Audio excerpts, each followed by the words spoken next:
Voici une image que vous ne verrez plus dans une collectivité, une assemblée essentiellement masculine. La loi sur la parité en politique, votée il y a 15 ans, s'applique enfin au conseil départemental, dernier bastion des collectivités où les femmes étaient sous-représentées. Pour ce sociologue spécialisé en politique, une des explications se trouve dans la reproduction du schéma connu.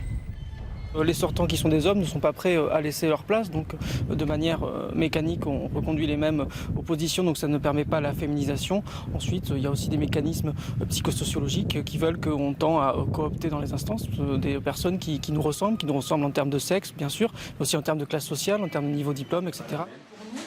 Emmanuelle Ajon, déjà conseillère régionale et élue socialiste à la mairie de Bordeaux, fait son entrée au conseil départemental. Outre le renouvellement profond de la classe politique, elle voit dans la parité un effet miroir pour le citoyen.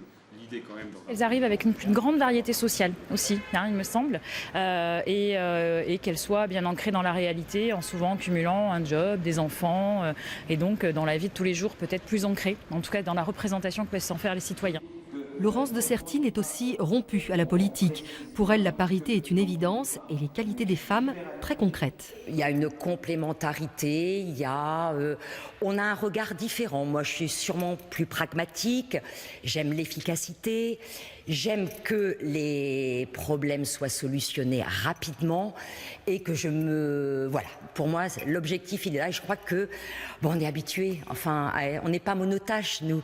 Les conseillères départementales ont maintenant 6 ans pour prouver à ceux qui en doutent encore que la femme est bien l'égale de l'homme.